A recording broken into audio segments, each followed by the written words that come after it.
Yo, yo, yo, yo, welcome to another episode of Across the Hobby, where this week we will be looking at all major auctions across the hobby, including MC Sports Cards, Alt, Hoodies, Collectibles, Goldin, both the weekly and the vintage monthly auction, Fanatics Collect weekly auction, Goldin Weekly auction, and then Card Hobby. I'm your host, Adam Gray, and I'm excited to go do this with you guys today. I've made a goal today to do this in under an hour. So we're going to give this a shot. You already know because you can see the time from the outside, but I never know how long I'm going to take. So let's jump right into this and go for it.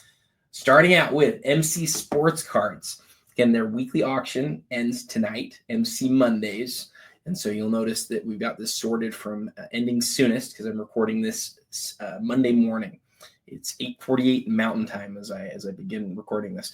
Start out with a dual autograph here from Dirk Nowitzki and Giannis Antetokounmpo. I wonder what the reason is to put these two guys on a card.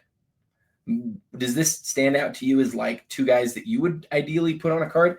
It looks like it's post Dirk's career, 2007. Actually, not post. My bad. He played in 2018, 2019. That was his final season, I believe. So both were still active at this time, and they were definitely two of the best European players. It's actually kind of cool that Dirk was active. It's a white box. You can see it's one of one white box, so it's not the typical card from 2017 Immaculate, but it's from a later white box issue, sort of a card that they used to put out into the world after it was not needed for like a replacement copy. Next up is a card that I'm much more interested in. The Victor Wembanyama 1-1 Downtown Rookie. Here's why I'll tell you I'm more interested in this Wemby card. The Downtown has obviously become one of the insert sets of the era. And Wemby is really an interesting case right now of which of his cards are going to be, what kind of card are going to be interesting in the long term. And I'll tell you why. Here's what we know about Wemby. He certainly has autographs, and a lot of them. They were made by Topps, but are not NBA licensed. Now, some people are going to just say, I just need the autograph. And then on the other side of it, you have the NBA licensed stuff that is like the Chromium, Prism, Select, Optic, those brands. And there's a lot of that stuff too. And then there's like the high-end stuff. Like last week, I highlighted Wemby's NT Gold out of 10. And that is a big card. I think that the market has sort of misunderstood National Treasures, by the way, and I might get to that a little bit later, but let's focus on this card for right now. So this is a great example of an insert set that is rare, that has a distinct following, that comes from a brand that's loved. And all of those things together make it maybe more interesting in a lot of ways than a lot of those other types of main Wemby cards that exist.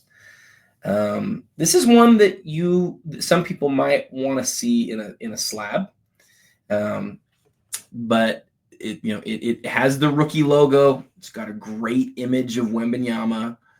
I kind of wish that you'd see the Spur logo here somewhere on the front to sort of signify, yes, this is definitely NBA licensed, but it is on the back in huge letters. And this is a huge card, guys. Huge Wembanyama. Going back, let's talk about that NT real quick. Last week, a National Treasures card was sold. In fact, I'm going to let's do this. I'm going to go look it up for you guys real quick so you can see, because I had a few comments on it and I want to make sure that I address it. So Victor National Treasures. I'm going to just do this and I'm going to hit sold. Hopefully this gets us there. So we go sold and then sort by highest first. By the way, as usual, I'll be going through all the cards today and deciding my favorite 5 cards of the day. So one thing that a lot of people pointed out to me is they're like, Adam, you forgot that Wembanyama has an NT patch. So I want to show you guys this real quick. So last week we highlighted this card right here. This one sold at MC Mondays last week. And I said this is one of my 5 favorite cards of the week. I still feel like that. This card is from the base set. It is card number 14 in the base set. And then Wembanyama has another card from the set, and it's this patch right here. I don't know who this seller is, but I want to open up this. So Panini over the years has done this thing a few times where they've done like multiple cards in the same base set, and they both have the rookie shield on them. Sometimes they've even done more than two. Sometimes they've done 3 or 4 cards that are all considered rookie cards. So Victor Wembanyama has a National Treasures patch rookie. That's this. And it's card number 154. Victor Wembanyama also has a card from the base section of the base set, number 14. Historically speaking, the first card from the base set is often considered the guy's rookie card. I'm going to tell you how I feel about this. I personally like this card way more than I like this card. I know that this one more closely resembles the RPA that we're used to seeing, but this language here on the back doesn't indicate that this is game worn, which means that this jersey could be from anywhere. They're the same rarity in terms of like the base set as a whole. Like this card's out of 10 right here, but in general, if this wasn't the parallel, this is the gold parallel. If this wasn't the parallel, this would also be out of 99. So what this really comes down to is, would you rather have the aesthetics of this card or the aesthetics of this card? And would you rather have the card that's earlier in the set, see number 14, or the card that's later in the set? Well, I think people are going to have different opinions on this. And the market has sort of indicated, and sometimes people just follow price just because that's what they do. And again, I think that it is worth saying this looks more like the RPAs do, right? It does. I like this card better. I do. I said that last week. I like this card better. And so that one ended last week, and I think some people were like, Adam, you forgot about the patch. No, I didn't forget about the patch. I just didn't talk about it. The patch doesn't have as much appeal to me. If it was game worn, it would. If he didn't have, this is a really crucial point here, okay? If he didn't have a card from the base portion of the set, then I would be all in on the patch. But since he does, and since it came earlier, I like this more. You know, look back at the other big RPAs: Steph Curry, Luka Doncic, Anthony Edwards, Giannis Antetokounmpo. None of them had a base card in the base section of the set. They all just had the RPA. They just had that. And the reason to me that was such a big card in all of those cases was because that was the rookie card. It was the only one from the base set. This is not the case with Wembanyama. With Wembanyama, you also have a base card, which sort of surprised me. And that's why last week, if you're watching, you're like, why is Adam like, oh, what is going on here? I didn't realize he had this one. I knew that he had this one. I didn't know that he had this card. So I think this one, I personally think this is a really great deal compared to what a lot of his stuff is selling for. I would much rather have this card than the vast majority of cards that are selling for significantly more than it. So but time will tell if that is how the market moves. I have no idea. I never like to try to anticipate those things. I just know I like this because this is a card. It's not there's nothing confusing about it. Like, this is the rookie. If Beckett still if they still are producing the way that they always have, this will have the RC symbol next to it and the other one won't. That may have changed in recent years. They may do things differently now, but it was always the first rookie that mattered. So those are my thoughts on that. And I will now get out of here and get back to where we were, but I wanted to pause for that for a second. All right. Steph Black auto Dominators. I think this is on sticker, but I want to double confirm this. And I forgot to set the timer, but I'm going to sort of still follow it. In fact, I'm going to set a timer right now for 8 minutes, and then I'm going to do 10 minutes for all the rest of them. Hopefully that sounds good to you guys. Stopwatch. Okay, we're going to 8 minutes. All right. Cool card. It's a 1 of 1, very clearly on the front. It's got a really good shine to it. Sticker autograph, though. And Donruss is not a brand that people really think about, but here's the thing. Steph 1 of 1 autograph, sort of. It's kind of a huge deal no matter what. Braden Montgomery, Bowman Chrome, 2024. Prospect in baseball, not my world, but might be yours. Ellie De La Cruz, also 2024. This is the Sapphire out of 25. Donald Duck, the Superfractor, 1 of 1. The Disney stuff in the last year has seen such an uptick. And it's interesting because people love cards. They love to collect the rarest things, and the fact that we can take this sort of design, or not design, but like this, I always use the word taxonomy. We can take this taxonomy that exists in sports cards and apply it just to the world of Disney and see how it does. It's such an interesting idea. Donald Duck is obviously better known than almost any athlete, probably any athlete that we look at. But like, is he popular today the way that he was back in the the 1940s or 1950s or whatever? Is it something that's going to last in the long term? I'm really not sure about that. It's interesting though, because Disney is Disney, right? It is so well known, and you can see it's the Superfractor. It's the 1 of 1. Is there like clearly like a best card for each character? And if that is Donald Duck's best character card, like what does that mean? It's kind of interesting to think about. Drake May, certified black, 1 of 1. Mahomes, red out of 99 from 2017. This Manning really jumped out to me as I was looking briefly at it this morning. I want to look at it with you guys. So this Manning, pull it up here. When I first looked at it, I was like, oh, cool, a Manning Chrome rookie. This year of Chrome doesn't always show up on the refractors very well. Let me say that again. The refractors on 1998 Chrome often don't show up well in the imaging, and that's the case here. You can see up above here it says refractor.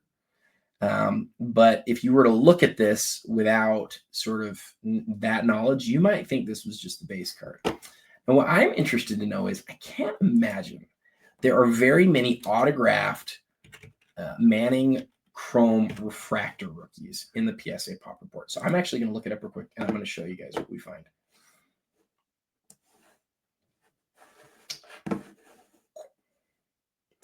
Okay, here we are. So looked up this number.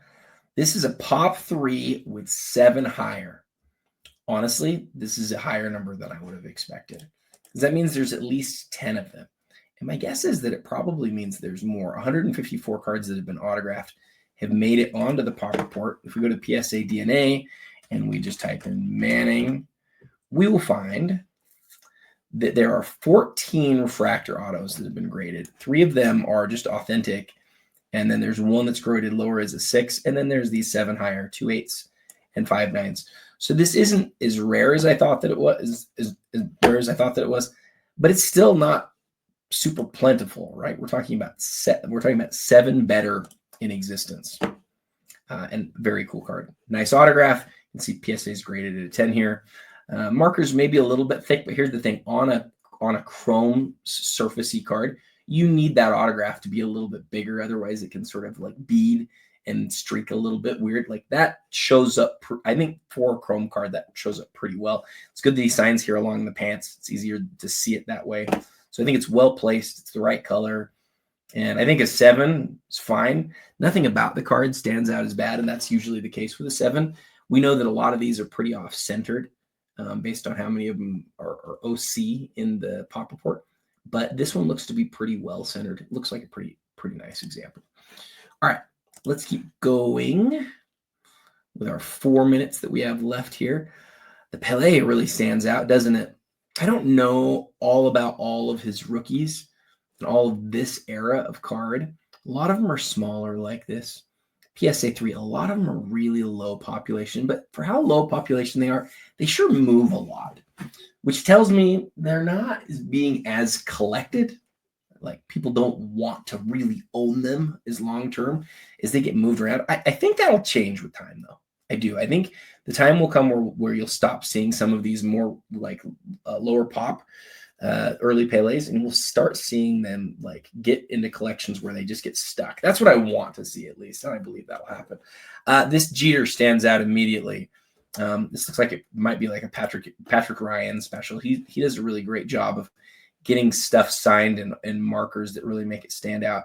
It almost looks like, how could that, like Like, how can that autograph stand out as well as it does? I don't know what this type of pen is called, but goodness gracious, the aesthetics on this thing are really special. The autograph and the inscription. Notice that the card is not graded. I would personally have the card graded here if it was me, just because I like to know. And I know some people don't find that popular, or they don't love that, but I generally would just like to know the card grade. With that said, my biggest card in my collection is also graded authentic, so it's not a deal breaker to me at all. Aesthetically, it is one of the nicest autographs you're ever going to see. That's the real story here, is like, it's the iconic Jeter card with the amazing autograph.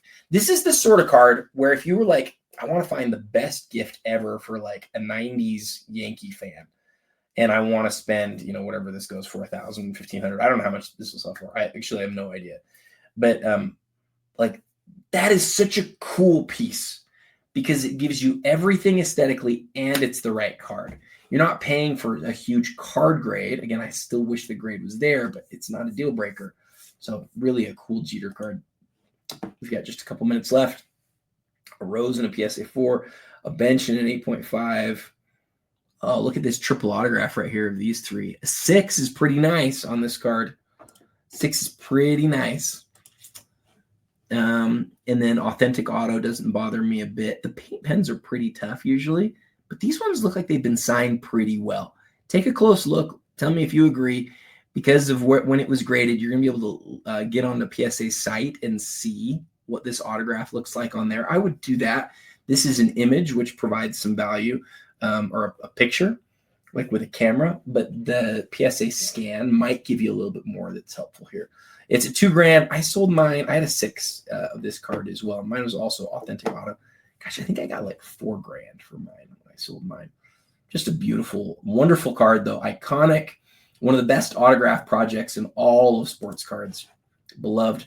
Randall in a Knicks uniform, the logo man, immaculate. I always say this, immaculate logo man. They're just gorgeous. They really stand out as different. That acetate background, 2021, a little bit later. So yeah, it's definitely an acetate. 75th logo man, really cool. Jaw PSA 8. Oh, so that's the black Prism 1/1 from Select. He was a rookie in 2019, right? Jaw's a rookie in 2019, yeah. So it's a second-year card. But gosh, it's the black Jaw. I mean, that's a cool card. It's cool. I mean, he's sort of coming back into popularity a little bit after his shenanigans. The real staple of Kevin Durant, his refractor and PSA 10. Man, those have come down so much. Oh, I love this LeBron. This is my favorite card so far for MC. And we're going to pull it out because it might be one that we want to put as our top 5 this week. I'll tell you why I love this card. So this is one of like 7 or 8 probably gold refractor rookies of LeBron James. And it's easily one of the cheapest. Easily. And the reason why is that Pristine, Topps Pristine in 2003 did 3 different versions. And they're sort of known by the common, uncommon, and rare labels. So you can see on here, see how it has this U right here? This is the uncommon version. So this is like the middle version of the card. But this is obviously the gold refractor parallel. The gold refractor parallel on all 3, they have these like beveled edges. I don't know if you can see that. Yeah, you can see that.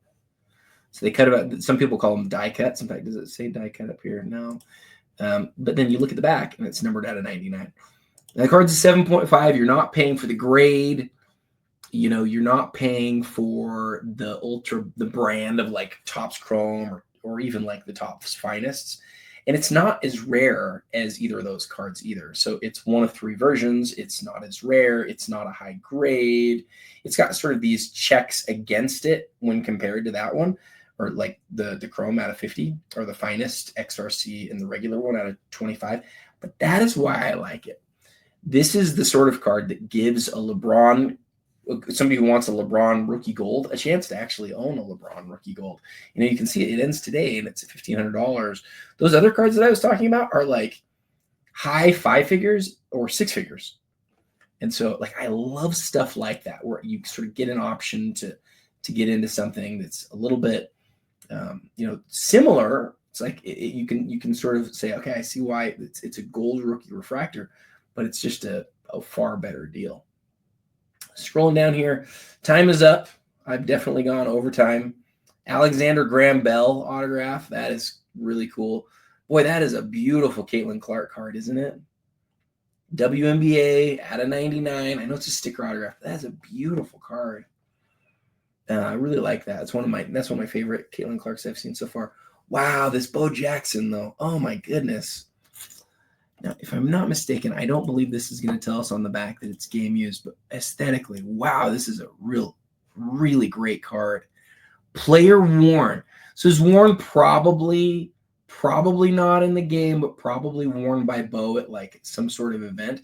But guys, look at the patch and the autograph here. Wow, that is beautiful. That is really a pretty card. I mean, if you're a Bo fan, good luck finding a modern card you like more than that. That one also might be a top 5. We might have to do 2 from MC this week. We're going to put it in consideration. Keep scrolling down here. Just make sure there's not anything else that we really have to hit. I always like seeing that LeBron. It's just so different than the other Topps rookies. I used to own one of these Rodmans. This one in a PSA 10 is very cool. Pop 3. I love the set. Most intricate die cut sets ever made that are made out of cardboard. There's ones out of plastic that are more intricate, but this one's straight out of cardboard. In fact, let me show it to you guys real quick. The only thing that you don't like here is how it sits in this PSA holder, how it sort of goes a little bit diagonal. The card's a little bit smaller than a traditional card because it's been so heavily die cut around the edges. It is straight cardboard. It's called Prime Twine, and the logo here in the middle, I believe, is in purple. You guys can probably tell better than I can. As a reminder, I am colorblind. There's some of these things I can't see as well as you guys can. You can see it's serial number 10 out of 500. It's a 10-card set. I put it together a few years ago. I loved putting the set together. It was a really fun set to put together because they don't pop up often. For whatever reason, 97 hoops, there just wasn't as much of it produced as far as like, let me say this. I don't think the inserts come out of 98 hoops as often as you would expect. And so especially go look at the pop reports on this and compare it to other cards that are also numbered out of 500. Maybe it's that some of it was destroyed for the because there was a lockout that year and they were having a hard time selling the cards, or maybe it's just that the product was ultra low end, like $1.50 a pack, and they had maybe most people who opened them were kids and the cards got destroyed. I don't really know. What I do know that I think is worth adding is this. You see it's a PSA 10. Most of these, or at least a good percentage of these, when people were putting them in the sleeves, they had a hard time putting them into sleeves because there's so many, you see these areas like in here and here and here, here and here, like they're all areas where you can sort of ding the card when putting it in the sleeve. So this might be one reason, and just because it's a typical 90s card, you see so few that are in this super high grade. I really like that card. And I'm definitely taking too long, but we're just going to keep scrolling through real quick, make sure that there's nothing else that we really want to talk about that ends tonight. Really a nice mantle there. I'll post my top 10 later today on MC Sports Cards auction. So I will take a closer look. Oh, I love that Kobe. I love that card. 80 out of 75 too. It's cool because it's his jersey number, and you can't tell from this image whether he's wearing 8 or 24 on the card. Ooh, Brady, red prism. Gosh, there's so much good stuff up. Okay, that's the end of MC right here. You can see they often save some of their best cards for last. You've got a rookie LeBron James autograph out of Ultimate Collection. That's an insert. Got the Wemby. Ooh, 4 of 8. This is a huge card. He only has a couple that are rarer than this in the whole set. That's a huge card. Okay. Let's go now and talk about alt. We'll look at the alt weekly auctions. And what's interesting is when we were just talking about rare Victor Wembanyama Prism cards. Well, the 2 biggest cards this week up for alt are both Prism Wembys. The Gold Shimmer and the Cherry Blossom. I'm going to click on the Cherry Blossom real quick. You probably know what the Gold Shimmer looks like, and you know that it's out of 10 and that it's a big deal. The cherry blossom has kind of a cool pattern. It's a little bit like the, what's it called? Oh my goodness, my brain's going to mush. On the 97 Metal Universe, the scope pattern, it's a little bit like that, a little bit different. A little bit of pink in there. And, the fact that this is a PSA 10, it's obviously a big deal. And, you know what? I wanted to also just check the pop report on this real quick. So it says that the PSA 10 is a pop 11. So being out of 20 and there being 11 of them, that's quite the gem rate, right? So 18 total have been graded. You wonder how many of these have been, 9s that they've tried to bump into 10s. But, certainly one of the most iconic cards of the era in any form. And a guy in Wemby who the question is, how good is this guy going to be? Oh, gosh. Did I just get out of the alt auctions? I did. I'm an idiot. All right. Let me get back into the alt auctions. Got to go back. Hold on. And we will put this back here. So come into the auctions. And this is already sorted highest to lowest. But right now it's showing us stuff that ends the subsequent week. So the 13th is all we want to see. Up here at the top, we also have this. What is this? Roman Anthony. I don't know a lot of baseball prospects. It's a weak spot for me. What I do know is that this is his red Bowman Chrome first card, autographed on card. So what I can tell is this. What I can gather is this. The fact that this price is as high as it is indicates to me that people are interested in Roman Anthony. We know he's a Red Sox. We know Red Sox always do really well. We know it's a 10 and that there are 2 of them. And we know that because it's the red refractor, it's serial numbered out of 5. I can't tell where the serial number is. There it is, right up above, right there, right out of 5. And so, but you have to pay attention whenever you see something selling for this much. And again, it's still got days to go because Alt's auction doesn't end until Thursday. It sort of, to me, puts it on my mind as like, okay, I need to watch. Like, who is this guy? What is he doing? Why is he blowing up the way that he is? I can't see from the front what position. Oh, he's an outfielder. And his stats are minimal enough that it's hard to really tell anything. See, bats over 300. He's got 20 games and 72 at bats, so not super easy to gather a lot of information from that, but one worth watching for sure. And then on the next row we have 3 really interesting cards. Right? We've got the white Sparkle Downtown, which is a 1/1 CJ Stroud. That's a huge card. And then we have 2 really big kabooms. This one right here of Tatum is always interesting because his rookie year in basketball cards is 2017-18.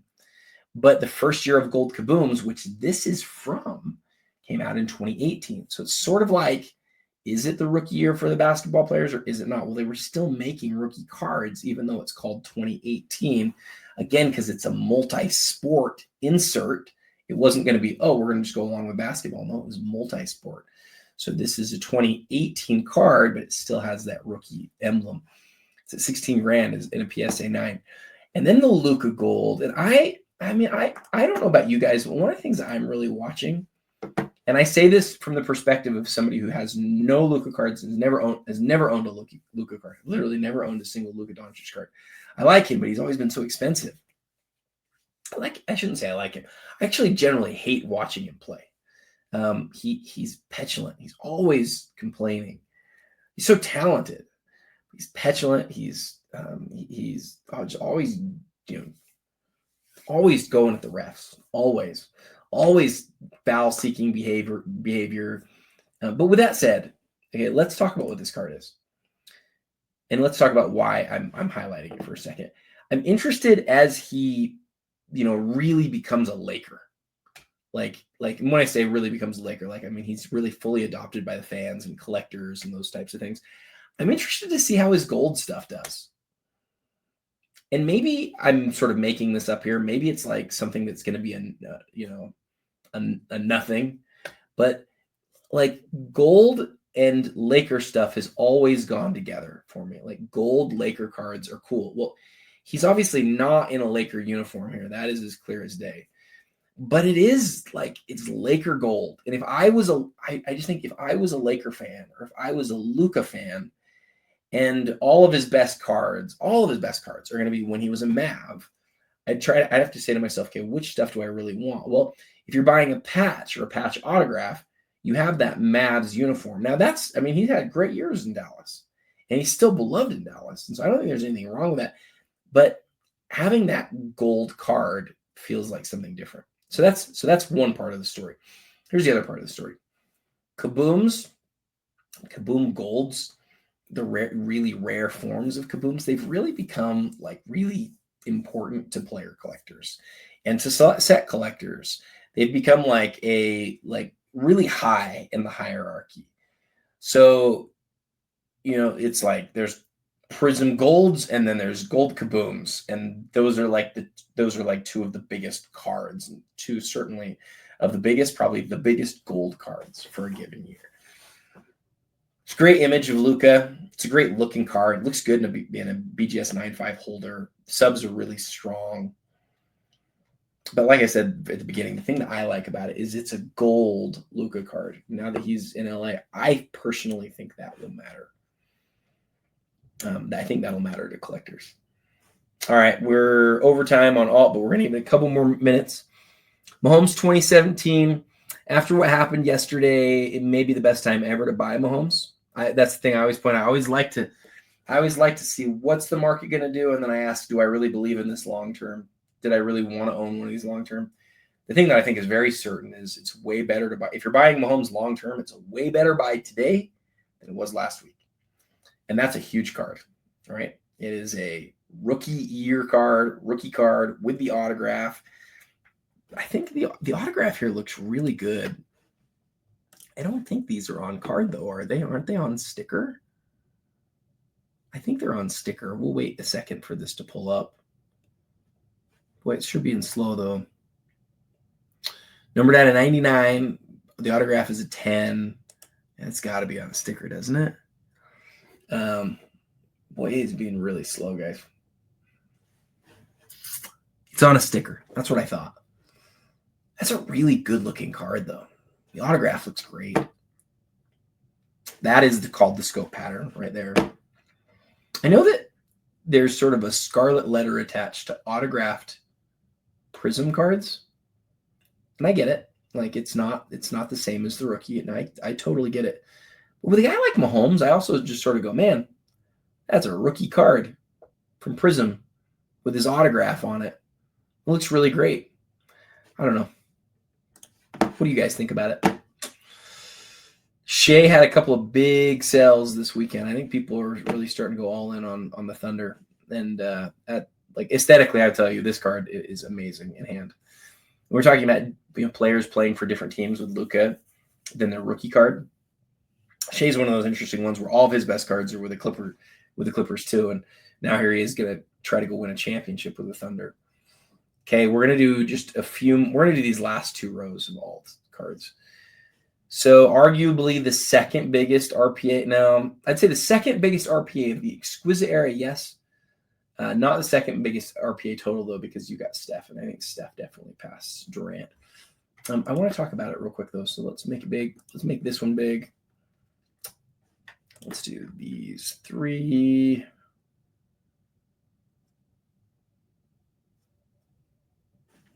Let's do a couple more. Why not? I always go long. All right. We will stop there. There's 4 cards to look at here. Okay. Now, this card was graded a while ago in the 7s back here. I think this is like 20. Man, I don't know. I'm probably lost 2014 or 2015.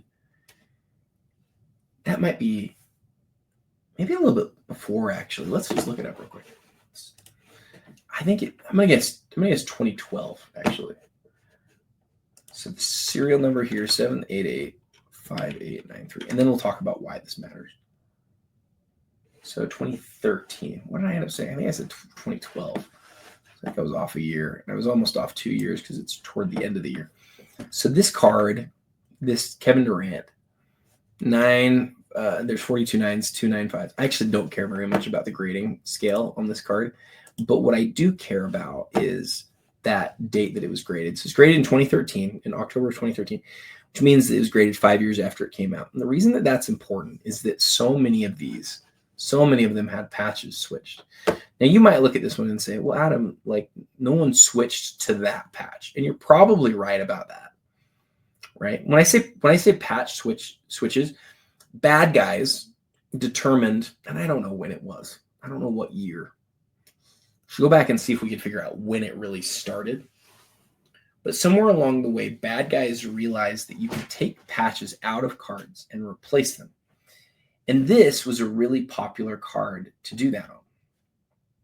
Why was this a really popular card to do that on? Because a lot of the patches look like this. Upper Deck used a lot of his better looking patches in SP Authentic, and they used a lot of better looking patches on the inserts in Exquisite, like his limited logos, his noble nameplates. They have some pretty nice patches in there. I had his limited logos. I had part of the S, top half of either the first S or the second S in Sonics. And it was gorgeous. But a lot of his RPAs look like this. And so these bad guys said, I'm going to take this card, I'm going to take out the bad patch and put in a really cool looking patch. And I should say they took out the event worn patch, and they put in these more elaborate looking ones. Well, why I love this is this card was graded 12 years ago almost, and it's been in that holder ever since. So in that 12 years, no one could have taken this card and taken that patch out and put in another one. Now, is it possible that they could have done it before this? Yes. But I don't think they would have done it with this patch. I don't think they would have switched to this one. So for me, it gives like a reasonable assurance that this patch is actually original to this card. The other thing that I'll say here is that some people switched out patches, and then the community discovered that happened. And then people went and they actually switched back. So they switched the patch back into the card. Well, this is super interesting. Like, how do you feel as a collector if a patch gets switched out and then switched back in? I'm not okay with it. It has now been altered or changed. And you could say, well, it doesn't matter because it made its way back in. No, I don't like that. I don't like that it changed and came back. To me, I wouldn't have interest in that card. The fact that this card has been in that case that last 13 or 12 years sort of gives me assurance that didn't happen. And it's not a perfect assurance, but it's about as good as you're going to hope for. I'm sure that there were other cards of this one that were graded beforehand, but I love that patch is not super strong. The autograph is great. I assume it says that it's a 10 autograph, correct? Yeah.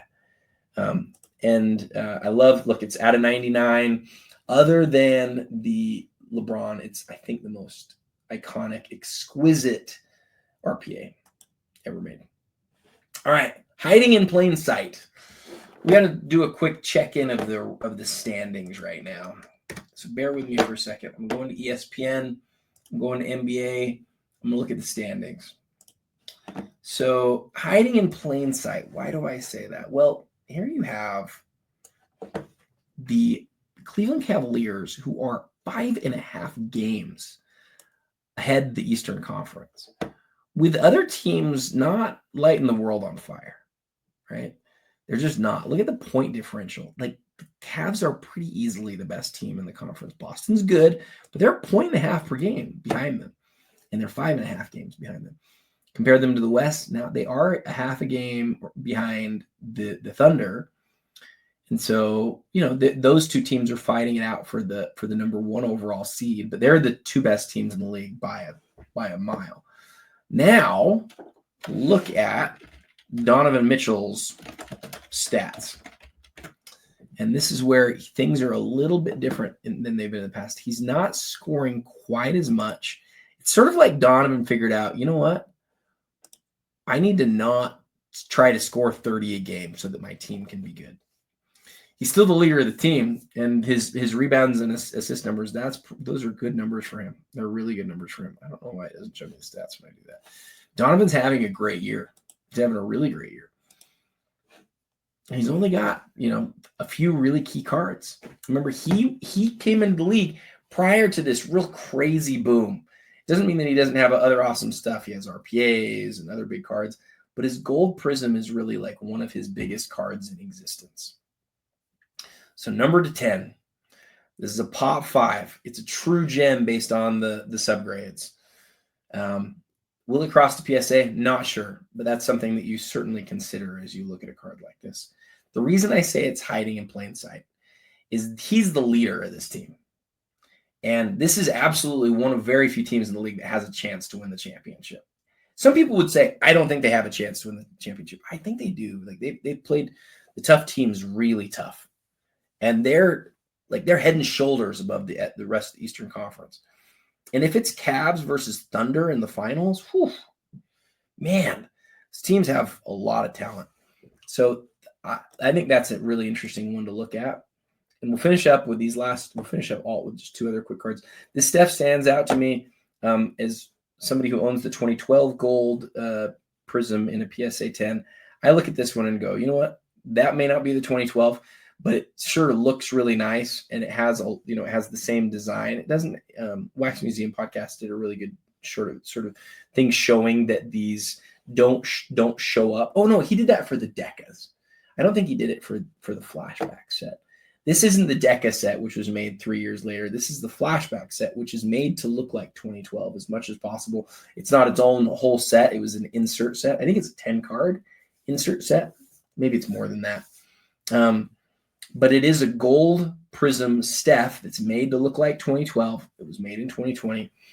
And it's a PSA 10, and there's only 6 of those. So that's a big card. And then the last one I want to look at is a card that I'm going to do a reel on this week. I love this card.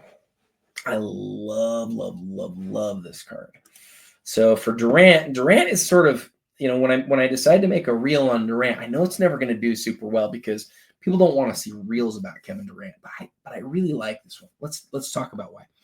Okay, so when I look at this, my first thought is when did he wear this tag, and how important is this?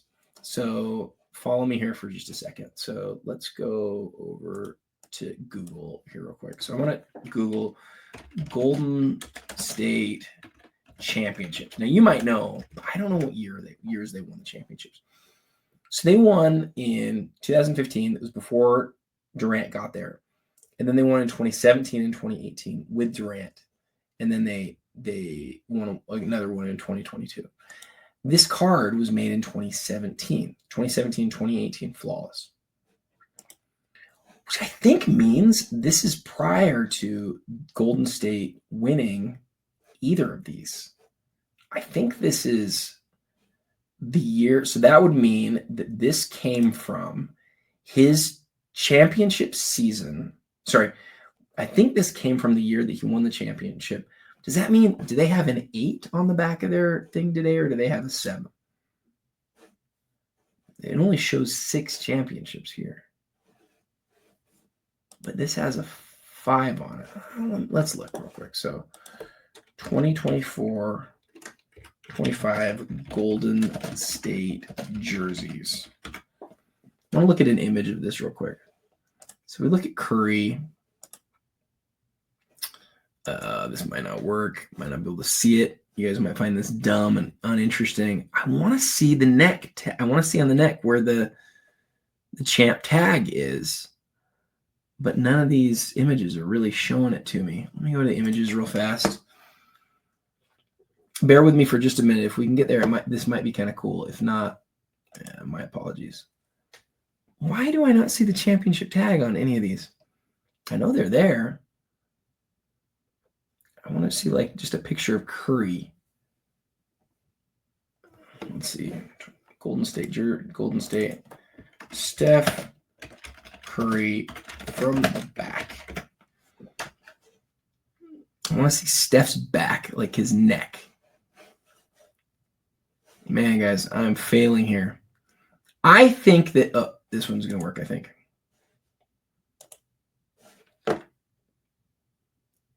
Oh, no, it's on Instagram. Shoot. Instagram's bad because you can't always scroll into the Zoom. I think this is a 7 is what that looks like to me. I think it's a 7. Now, the reason that I'm confused on that, I thought it was 7. I believe it is 7. It might be 8.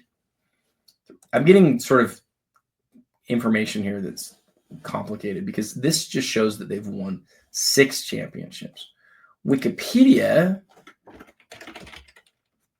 has them having 7. Okay, so Wikipedia has them getting the one in 1947 that is not on here. Oh yeah, it is on here. Gosh, what am I missing? 47, 56, 75. So for some reason, it doesn't include 56 on here. I'm not sure why Google doesn't show the 56.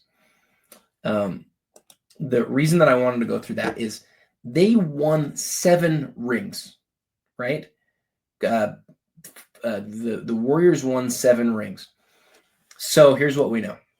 They won 7, and one of them was in 2022, post Durant. So Durant also actually wore a 6-ring. Durant wore a 6-ring tag or a 6 championship tag too. He didn't ever wear the 7 because he wasn't on the team and he wasn't there afterwards. He wore one when they had 4, and then they won 1. And so then he won. Then after they won the first, he had this 5th one, and then they won their 6th, and he wore that tag too. And then he left. And then Golden State won their 7th. And then after Golden State won their 7th, then there was a 7th tag. So the question is, what would you like to have if you were a Durant collector? Would you want one where he had 4 on the tag before he won any, 5, or 6? I would say 6 would probably be the best. Now, here's the thing about that, though. I want to make sure I understand this. When did he leave? So this jersey is 100% from the 2017-2018 season. Because in 2018, he won his next one. So the next year, so it like really clearly defines when this jersey came from. It came from the 2017-2018 season. Then he wins it in 2018, and after that, he would have had another tag. But I think he played another. How many years did he play? Would be my next question. Let's just check real quick. So actually, I'm going to leave that open though.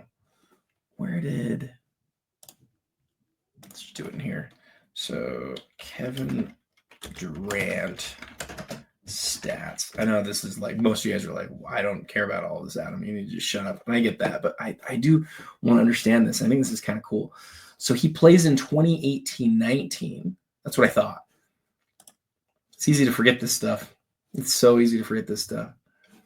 So he plays in 2018-19. So this is the Kevin Durant. This is the Kevin Durant time with Golden State. Pre-2017, he has a 4X tag on his jersey. 4X. Then after 2017, he has a 5X for one season. Just one. Okay. It's the 2017-18 season. He has the 5X, which is this one right here. And remember, this is 2017. That makes sense. This is 2017-18 flawless. So during that year, they get one of his jerseys, and then at the very end of the year, and actually it's usually after the year is over, so it's more like the end of 2018 flawless came out. They produced this card that was from this jersey from the season that had just gone, right? And they had 2 of those jerseys, right? And I assume they were both 5X, right? Then the next year, then at the end of that year, they win the championship again. In fact, when this card came out, he had probably already won a championship and was ready to start wearing the 6X, the 6 tag, right? Because this number represents how many championships the franchise has won. Then he plays with the 6X champs tag for 1 year, 2018-19. Then he leaves the Warriors, and then they continue to play with the 6X champs for 3 more seasons, or 2019, 2020, 2021, and 2021. So they play with that tag for 3 other seasons, and then they win the championship, and now they have a 7X tag.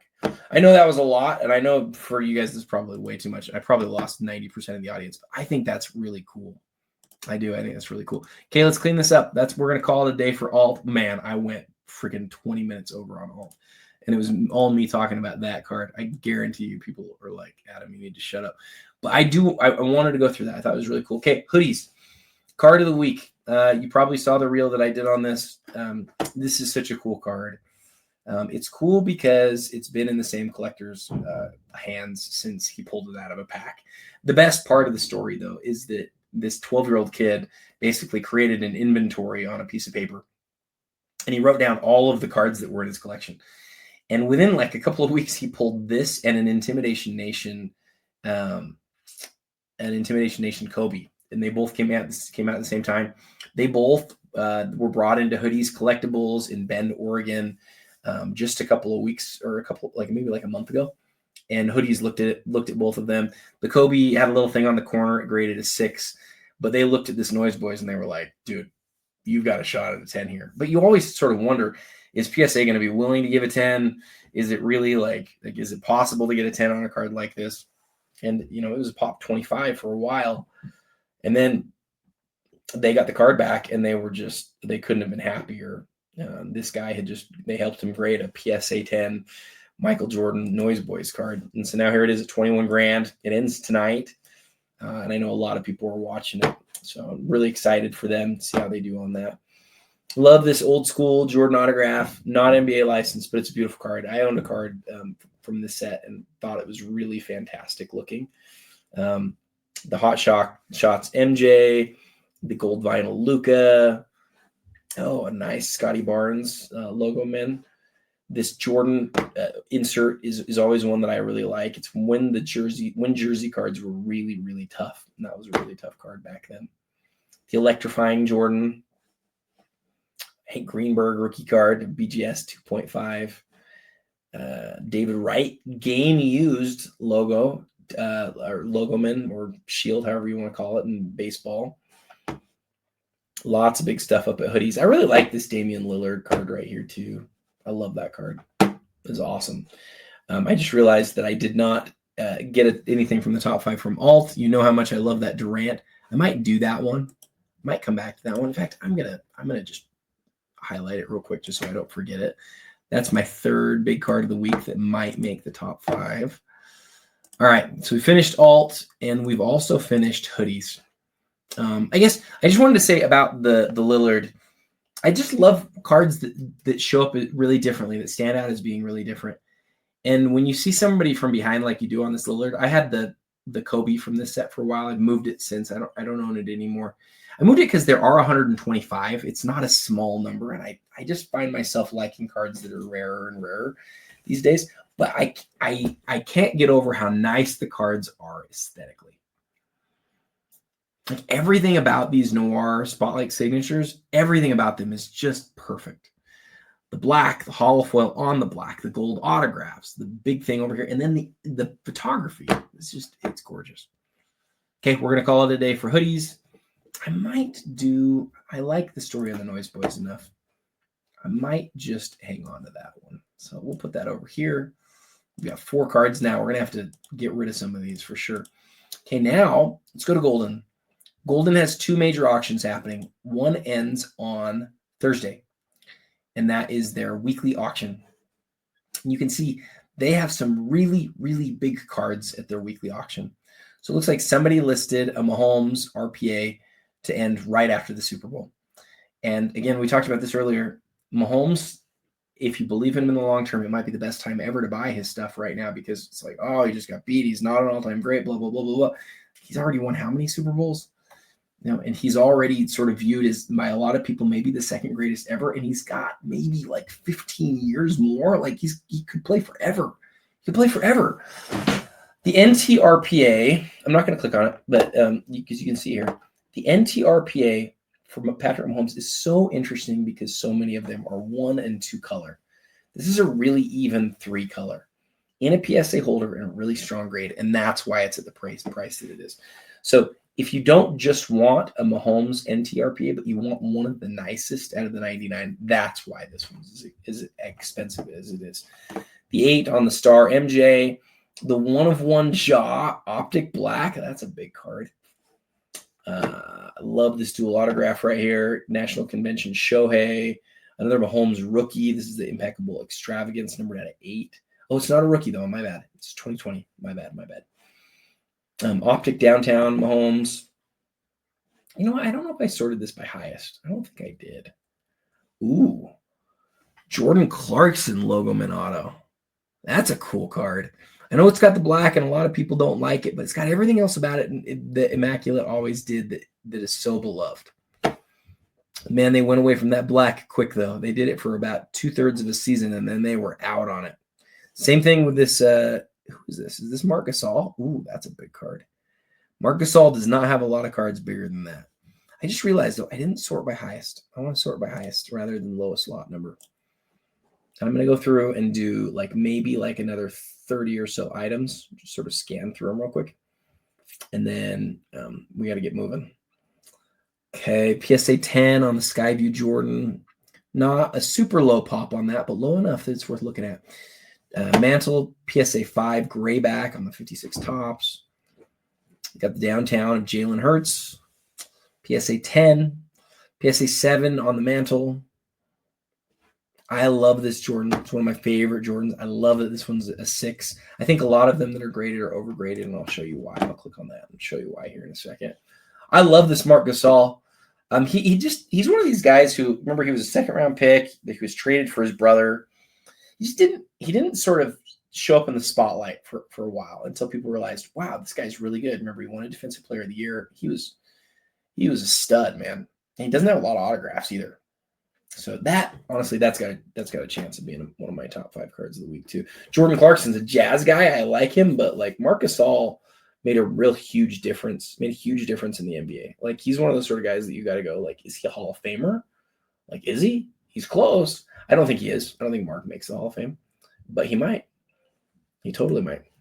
Okay, we're going to wait. Hopefully that still pops up in a second. Sometimes the Goldin site, when I'm going through it, gets a little bit slow, unfortunately.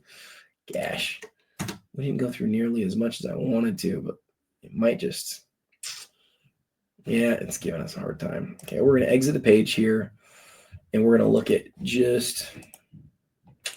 we're going to come back and look at this Thunder and Lightning.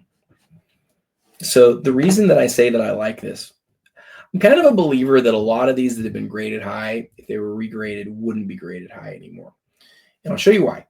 So if you look at the back of this card, see this stuff down here? There's this big lightning bolt, right? And the lightning bolt's really defined. But the back of this card is a refractor, and the front of the card is a refractor. And whenever they've done that, I don't know why, but the printing process always makes it there's something about it that makes it have issues. So look away from the lightning bolt, and you'll see there's this white spattering. It's almost like flecks of paint, right? It's not. I think it's a problem. I think it's where the white, there's white cardstock, and there's foil that's flaking.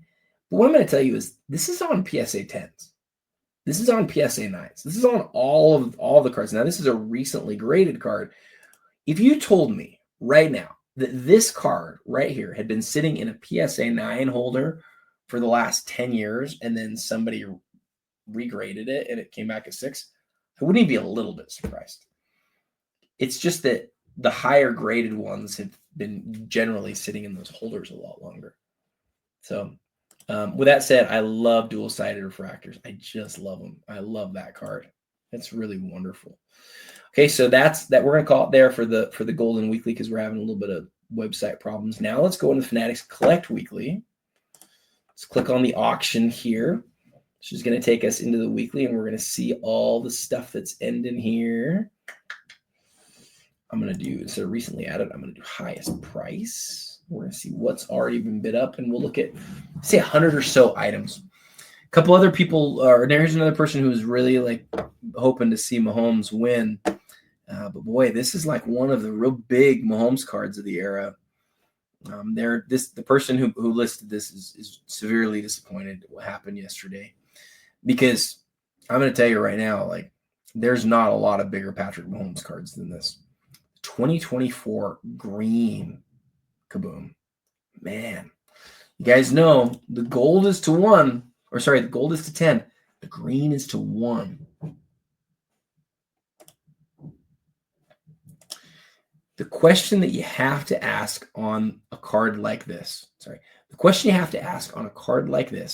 is, is this the right moment to buy like the ultra elite high-end Patrick Mahomes card? I mean, my goodness. One of the inserts of the era, the best version of the player of the era. You just don't expect to see a card sell like that. And whoever's selling it was really banking on, let's see him win the Super Bowl, and then let's see this card sell. So now that didn't happen, does it provide an opportunity?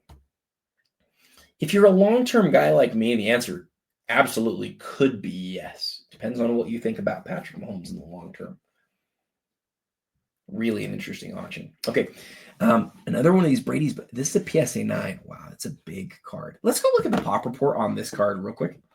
I'm going to pull this PSA thing over here so that I can type in the code. The reason that I want to look at this is I just want to see. I know that the pop report is a little bit. Well, actually, let me do this. I'm gonna do gem rate for this one. I know that this card is one that has been regraded, like plenty of regrades. But I still want to see the total of it, because I don't think people realize. Sorry, I'm in the wrong place. I don't think people realize how rare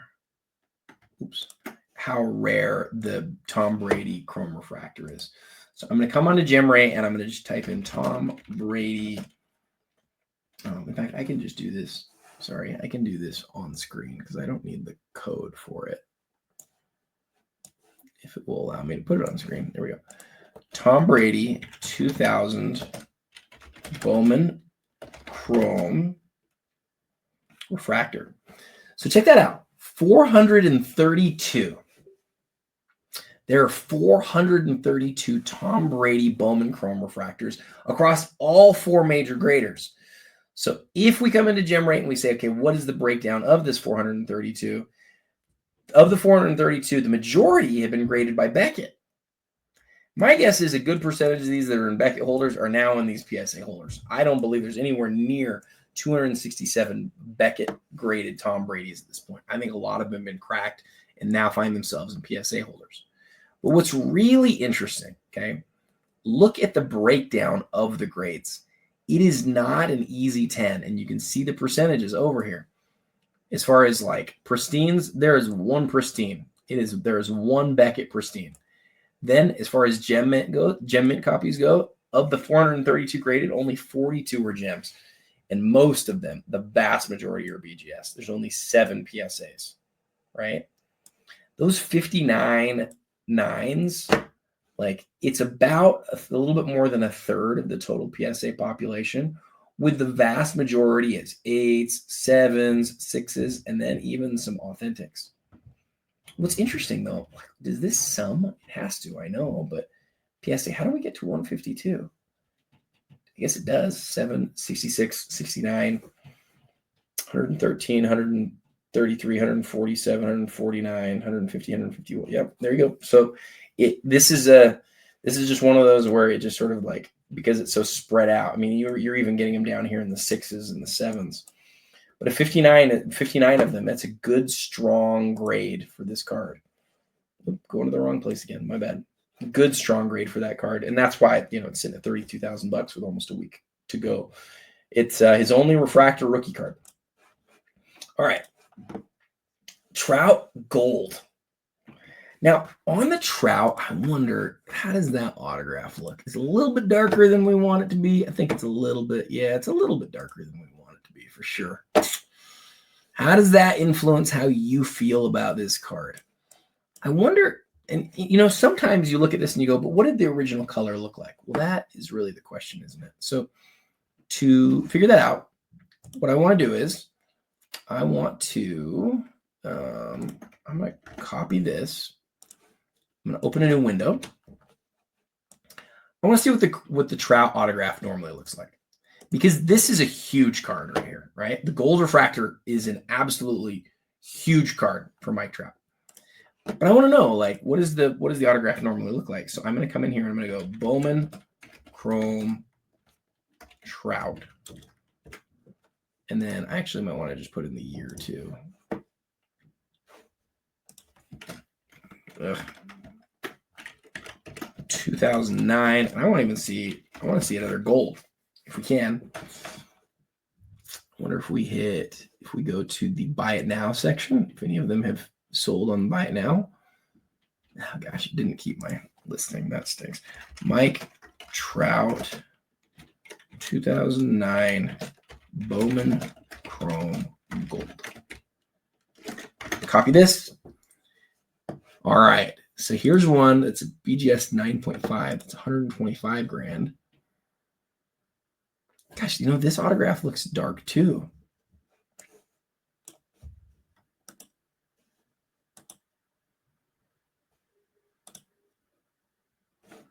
There's the Beckett 9.5. There's the one that's up right now. This one looks a little lighter, but it's pretty close. This one doesn't look perfect either, is what I'm getting at. I'm going to look I want to stay on Fanatics rather than going to one of the other websites, because they're going to use consistent imaging throughout. And I'd rather compare something here that looks like it does here on their other images, if that makes sense. So let's try this. Let's look at the solds. Okay, here's a 9.5. Might actually be the same copy. Sold for $60,000. When did it sell for $60,000? February 2nd, 2025. This is number 38 of 50. What number is this? 34.50. So we're talking about a different card. Okay, compare these autographs here, guys. You know what? It might not be as bad as I was thinking. Because now we've checked two other copies, and they're really they're pretty similar. Like, it's not night and day. That's a little darker. That's just a teeny bit darker than that one is, don't you think?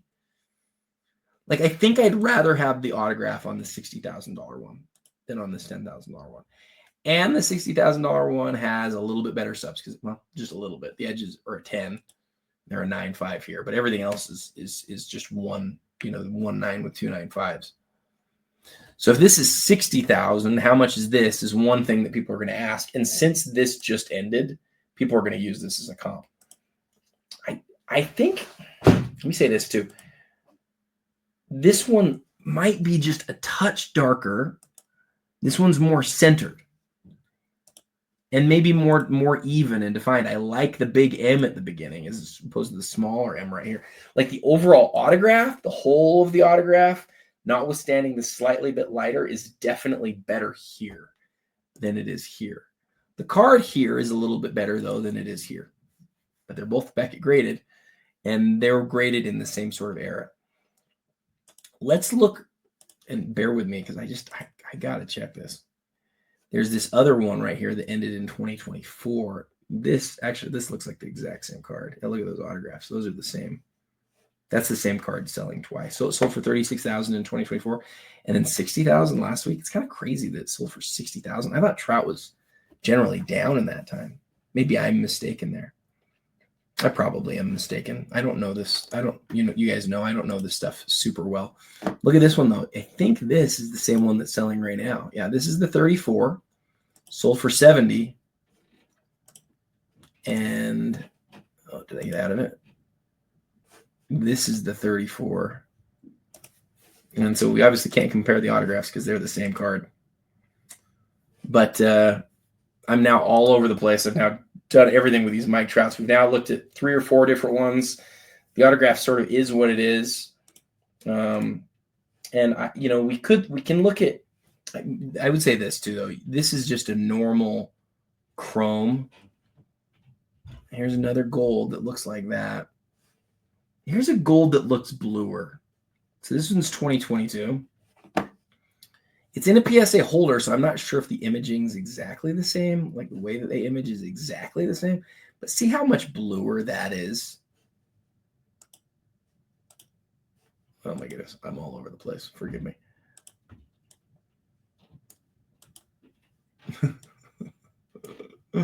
Oh my goodness, I'm terrible. Where am I? This one? Yeah, okay. Look at this. We toggle back and forth. Just night and day. The PSA 10 that sold for $528,000 again during the boom, but still. Look at that autograph. Look at the color change. Well-preserved autographs mean a lot in today's world, guys. They do. They really do mean a lot. And so I've now gone crazy over here setting up 100 different tabs I got to get out of. But I hope that that's somewhat helpful on the Trout. PSA 8 on the Gretzky. One of the MJ cards that you just rarely see. Oh, this is a big card, guys. PSA 10 Pop 4. Beloved card, 98 Stadium. Not the first serial numbered one of a kind. The second serial numbered one of a kind, Michael Jordan. But the fact that it's the PSA 10 is the story here. Anytime you get a Pop 4 of a major serial numbered MJ, it's a big deal. Don't be shocked if this card ends up here with these guys as like the biggest cards of the week. Don't be shocked about that. Some Magic the Gathering. There we go. Big LeBron. PSA 10, the 2012 Prism. Huge card. Huge card. Really nice triple autograph right here. I spent a long time on those top cards. Let me just do a few more real fast. So this Kobe is a huge card. Let's talk about that one. Let's talk about, let's see, is there anything else we want to do? I always want to get to at least the second page for Fanatics Collect. Why in the world did it take me to the lower dollar stuff? Oh, that was weird. Okay, I'm going to come back here and sort by highest. I don't know why it took me off of recently added. Maybe I didn't move fast enough. There we go. So now I'm on the second page. Okay, I'm going to talk about this Barry Sanders. Always have to talk about that one every time we see it. Really nice duel right here. We've talked about that one a lot. But wow, what is this Jeter doing here? Yeah, we got to hit that one. Goodness gracious, that card is huge. Huge Jeter card. We're going to need to take a minute on that Jeter. We're going to need to take a second on that one for sure. Okay. Why is this Kobe card so cool? It's not even autographed. Okay, so 1999, sorry for the random Adobe thing. Starting in 1999, we got game jersey patch cards. Before 1999, we just had jersey cards. So this is the first patch set, and you can see in big letters the word patch. You can see down here it says patch. There are jersey cards from this year too that just say jersey. And this is really the beginning of why we called cards patch cards, in basketball at least. In baseball and football and hockey, there might be other stuff that predated this that sort of differentiated between patches and jerseys. But for basketball, this was the beginning of it. And for basketball, there's different variations of these, and I don't really understand them totally. But I think there's 2 that are serial numbered out of 25. And for Kobe, it's a huge card. It's like definitely one of his biggest patch-only cards. This is a card that I'll be watching for sure. I'll figure out if it's something that I want to bid on. Probably not, because I could use some more cash right now, but this is one that I will definitely consider. You know what? I shouldn't have gotten out of that one, though, because I liked it so much. I might want to choose that as one of my top 5 this week. So might need to go back and grab that one. I don't know why this is giving me a hard time. It says it's on page 1. It's obviously not, because we know page 1 had really high-end cards on it. I don't know why it's doing this. So Fanatics site is having a hard time right now. I've clicked highest like 4 or 5 times now. It says it's on page 1. All right, well, maybe we won't get to choose that. But the Playmakers Theater Barry I want to talk about for a second because, for those of you who are watching this are mainly basketball guys and you've seen a Playmakers Theater in the past in hand, you've got to know the Playmakers Theater in basketball are really nice. They've got this deep emboss and they're really cool cards. I own the Jordan. Of course, I'm a big fan. In football, they're so much nicer, like so much nicer because they also have a refracting surface. Everything else is pretty similar. Like it's got different colors and stuff, but they're all out of 100. And for football, like this is one of the nicest looking cards ever. It's got all this deep embossing. The card refracts. It is just glorious to behold the card in person. But this Derek Jeter card sort of made me go, wow, like what in the world? Derek Jeter PSA 7 masterpiece, the only one of one masterpiece in a PSA 7. It's huge. Now, I want to do something here for this card. It's a little bit of a research thing that you're going to think is weird, but the question that I'm asking is this. Is it the only time this card has ever been graded? And are there other cards in the set that have recently, let me back up. Sometimes with the Ultra Masterpieces, they made a one-of-one set. But those one-of-one sets also, they made a sheet, and then that sheet got cut up either inside the factory or outside the factory. And then when Fleer went bankrupt, some of those cards got out. In some cases, you can't even tell which one was the first one, which one came out of the pack versus which one came out via the bankruptcy. That's why when I bought the John Stockton, one of the reasons that I felt really good about it is that in 1997, when they made these first one-of-ones in basketball, there's only one copy of those that have ever gotten out. In fact, if you compare the pop reports, you're going to see that there's only one of most of the cards, and then there's 2 cards that are both commons that I suspect what's happened there is that the cards have been cracked out of a BGS holder and graded by PSA, probably like Nat did that, right? So that's how that, so for basketball for 97, there was only one version, and that's why I wanted to go get the Stockton, was because I love it when there's really only one of a card. And in that case, it was the first one-of-one ever made. It's not aesthetically the most incredible card. They use like a little bit of purple on the card, and they use that as like their one-of-one. Especially in basketball, they used it on the back here where it says the only one-of-one masterpiece.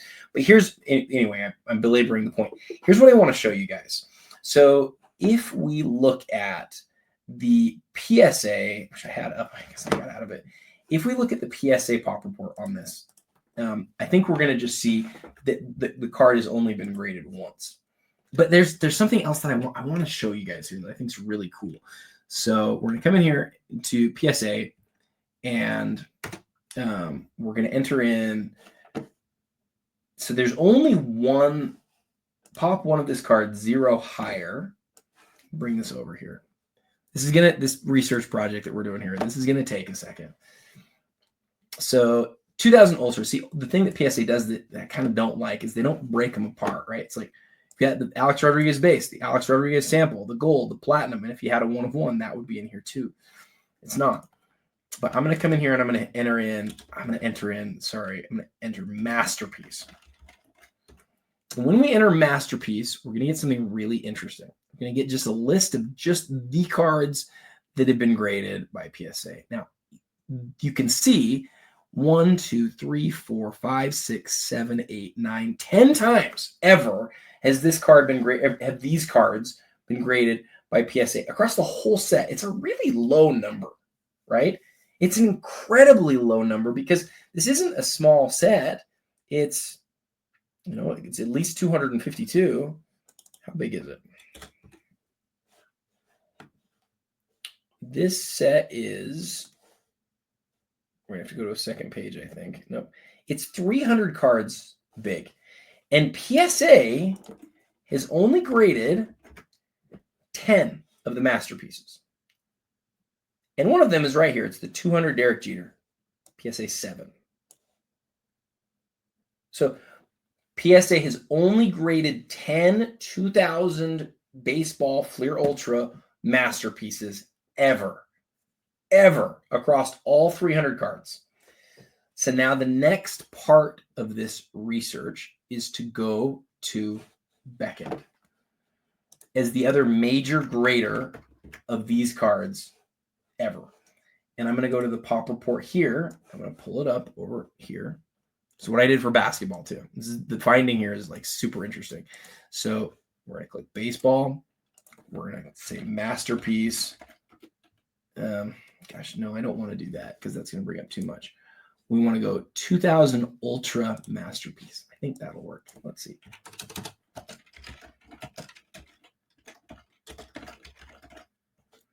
We're going to hit search. 3. That's a really low number. That number is way lower than I would have thought. That's crazy. There's only 3 masterpieces that have been graded. Let me try this real quick. It doesn't, it's weird that it doesn't say masterpiece down in here. Let me just type in 2000 Ultra. Yeah, masterpiece. Man, so they've only graded 17 platinums. They've only graded 3 masterpieces and none. So Chili Davis, Randall Simon, Mike Colangelo. If we compare this to PSA, it's 197 on here. Nope. It's 249 on here. Nope. It's 263 on here. Nope. That means that none of the cards that have been graded by Beckett have been cracked out and graded at PSA. And it also means, like, this gives me a really good assurance that there's not some secondary sheet out there, that there's really only one of one.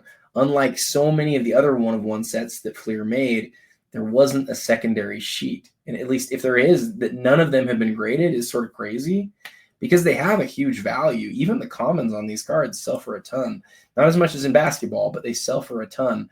So if we come back, like, I love this card. That makes me feel like, wow, that's crazy. Because it's for Derek Jeter, like, it doesn't quite get into the 90s. That's the downside, right? It's not a 90s one of one Derek Jeter, but it's that very beginning of the 2000s, a Fleer masterpiece. Reminds me of the there was one that sold of Albert Pujols a few weeks ago out of Showcase. I didn't get to do the same level of research, but if I was ever buying a one-of-one, I would look at the whole set and I would say, are we seeing, multiples being graded from different companies? Are we seeing the same company grade the same card? Now, if it happens once, that doesn't mean, I want to make sure this is clear. If you see a card that's a one-of-one that's been graded multiple times, that doesn't mean that there's more than one of that card out there, right? We're trying to find out if there's a secondary sheet. And if you see a card that's been graded more than once, it may just mean that it was bumped. It was cracked out of slab. But if you see many cards in the set, especially like, let's say if the Jeter and the McGuire and the Bonds and, the Griffey, like, let's say all of those guys you're seeing 2 copies of, that makes you feel like, that's not good. That's bad. That means that there's probably a secondary sheet. There's none of that here. There's no signs of it. So to me, this feels really good. It feels like, yes, this is the only Derek Jeter 2000 Ultra masterpiece. And to me, very few Derek Jeter cards I would rather have than this. I would rather have an earlier masterpiece.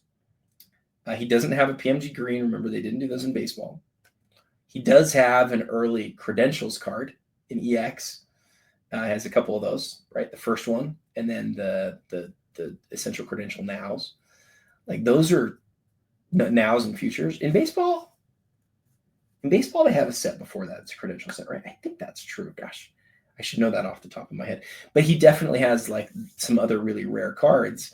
But as far as, like, early Fleer one-of-one, really rare serial numbered stuff for Derek Jeter, man, there aren't many cards better than this one. I'm gonna have my eye on this one this week. I think this will be a really interesting auction. I bet it sells pretty well. But you never know on some of this stuff in baseball and basketball. The sort of understanding what stuff's going to sell for is more defined.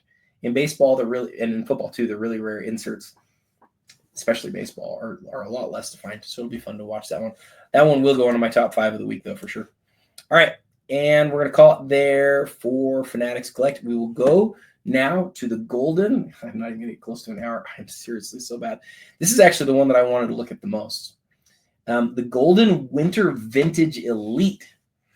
So why do I want to look at this one the most? So I said it's monthly. I think it's quarterly that Goldin does these elite vintage auctions. And I love this sort of auction because a lot of people aren't as into vintage. In fact, a bunch of people just probably ended watching this YouTube video because they don't want to hear about vintage, and that's great. I love vintage. I do. And we're going to start out. This right now is in law order, but I want to put this in order from highest to lowest, and I want to spend some time talking about this one that is number 1 here. But I don't know if it's going to be number 1 here in a second. So let's see. Is it still going to be number 1? It's going to be high. No, it's now number 3. Okay. We start out with a 1916 M101-5 Sporting News blank back. The original Ruth cards, the rookie Ruth cards, as people call them, are confusing to those of us who aren't like really crazy into. I'm already getting shut down by Goldin again. Darn it! I don't know why. Something about my computer and the Goldin website when I do this, it just doesn't work. I'm gonna get out of there. So the thing about, oh gosh, sorry guys. That's so annoying. So the thing about this card, now it's out of order. We're going to just stay in this order, is that there's different variations. And I don't know them well enough. I don't. I want to click on it and go dive in. We just can't. It just doesn't work for me. But this Ruth has a blank back. I generally don't like blank backs. I want that writing on the back. I'd like to look at the pop report on this and walk you through it. But right next to it, we have another Ruth, which to me is really an interesting card. Now, you'll notice the word postcard on here. This is larger than a typical card. If you go to the PSA website and you type in Babe Ruth and you just search for everything that exists of Babe Ruth, you're going to find this card comes up only after the 1914 card, which is, he's not even with the Red Sox at that point. He's with the minor league team with the Orioles or whatever. And, that card sold for well into the millions of dollars many times, right? It's certainly one of the most valuable cards in the world. This is like the next Babe Ruth card. It's with a team. Some people don't like that, but some people do. Right? This is, he with the Red Sox, the whole team together. I don't know what the back looks like. Definitely check that out. But it's incredibly rare. It's sold a couple of times in the last couple of years. My guess is that this is that same card that sold a couple of times. I think the sell here is it's such an early Ruth. Ruth actually has quite a few cards, right? Especially as you look at as you look at like the strip cards and like all the black and white types of cards, he has quite a few. He doesn't have cards this old though, right? It's the Baltimore News and this, and that's quite the company to have as a card. So take a good look at it. The image of Ruth is great on the card. You have to trust me. Go look at it though. I should say, don't trust me. Go look at it. I would love to look at this Cy Young. It says it's twice signed. I'm going to click on it and risk it. And hopefully it'll pull up. Oh, it did. It's going to pull up. That's great. Let's try our luck again and try for this Shoeless Joe. Maybe I only get like one shutdown per time I come to Goldin, and then it just continues to work. I want to look at this Joe DiMaggio because it says it's his true rookie. I want to sort of do some research there. Every time one of these pops up, it's a huge deal. This is the tip-top red that looks just like the T206. It's just a bigger card. To Tip Top Bread's really cool when they used to deliver bread, and they used these sort of as advertisements for the cards or for the bread. A lot of different cool stuff down here. Maze in a 6. This Ruth with Snookums. I've heard of that card. I don't remember the story on it, though. Jackie Autograph. I've seen a couple of that card, actually, recently sell. Historic and extremely rare April 18th inaugural Yankee Stadium ticket stub. Roger Maris. I wonder if this has any basketball in it. I bet it doesn't. A ton of Turkey Red cabinet cards. Just a ton of them. Wow. Lots of Turkey Red. Some T206. I wonder if there's any basketball. I wonder if there's a way to search Goldin for if there's any basketball in this auction. I kind of want to figure out if there is. Let's see. If I just come up here, there's 21 basketball items. Let's go look at those real quick. We've got enough baseball ones to look at here. And then we'll see what these 21 basketball vintage items are. Oh, yeah. This is where I want to be. Very cool stuff. Okay, so there's a few items here that I really want to look at with you guys. One of them is this super weird bookmark here, because I've got a really cool story on that one to share with you. I haven't seen one of those sell in a while. It's 1909 Murad cigarettes we've got to look at. I want to look at the pop on this Jabbar. So we've got a good number of cards here to look at for Goldin. I think 6 or 7 cards. Okay, let's start with this Cy Young. Twice signed, it says. Right here up top. Ooh, where's the other signature at? I do not see it. I'm probably blind. Oh, it's right down here. Cy Young. Pfeiffer and Becker. Cy Young cabinet card. One of the best known players of that era, certainly. I wish I could tell you a lot about these cabinet cards. I can't. I can tell you the fact that it comes with this stuff is really cool, though. To have the envelope from where this card was likely sent to Cy Young through the mail and then came back with this like random math on the side of it. Like that provenance is perfection, guys. I mean, that's amazing. PSA DNA and all this stuff that comes along with it. So this says, this letter will serve as certificate of authenticity for a Cy Young signed envelope. So you're not just getting the Cy Young card with the second little signature. You're also getting an envelope that has Cy Young's, writing on it too, from Cy Young. Look at that up there, from Cy Young. And then my eyes aren't great. That's probably the place that it's from. That's so cool with the old stamps and everything. What's this one at? I mean, it's going to be expensive. It's 110 grand. It's got 12 bids on it. That's baseball history right there. I'd love to do more research, sort of understand what this brand of cabinet card meant, like where it came from, what the details are about it, how rare it is it. But this is a really unique piece. It's one that I'm sure is well known. Let's see, record setting 19 Mickey Mantle card currently stands as the highest price point for any signed vintage card. 1970 signed vintage card or before, surpassing the previous 761 for the Uncle Jimmy Ruth. Indeed, the staggering 7-figure price points for low pop autograph modern cards is obviously spilling over into the vintage era. Values for the scripted cards representing sports' most iconic figures certainly appears to know no bounds. So the 2 signatures, lots of information about Cy Young. Yeah, I'd like to know more about the cabinet cards.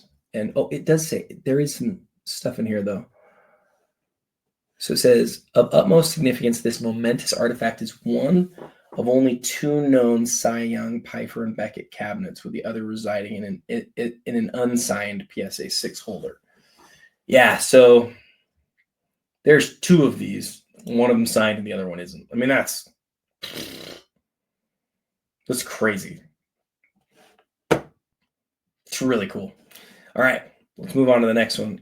Gosh, I'm gonna put this one. I'm gonna put this one over here as a potential top 5 this week.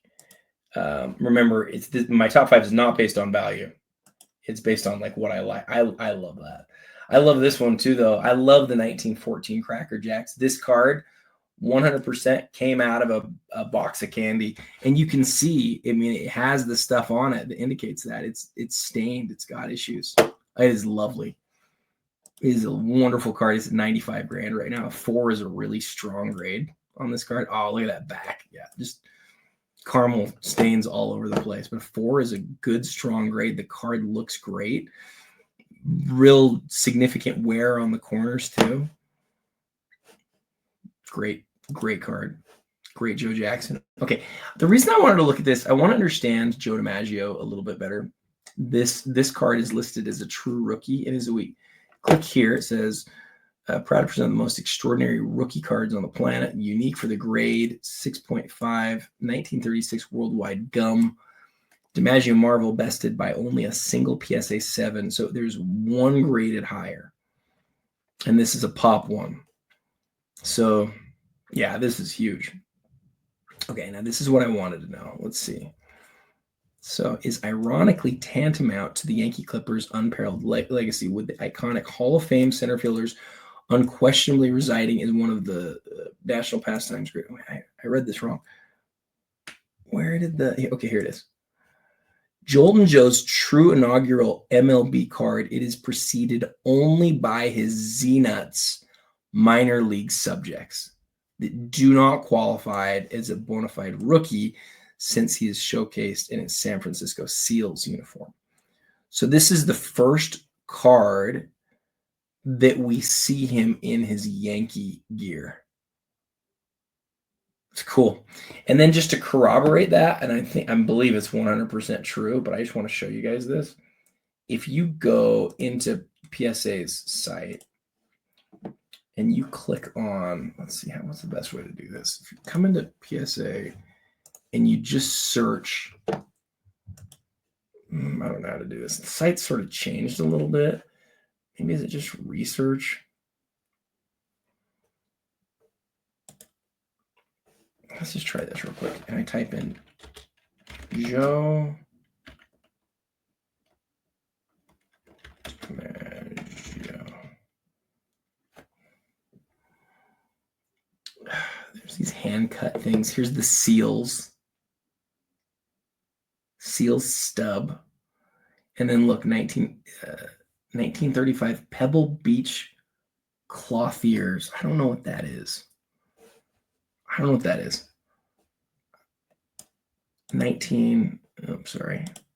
the wrong place. So 1936 worldwide gum. This is a stub. I don't know what 1935 Pebble Beach clothiers is. I don't know what that is.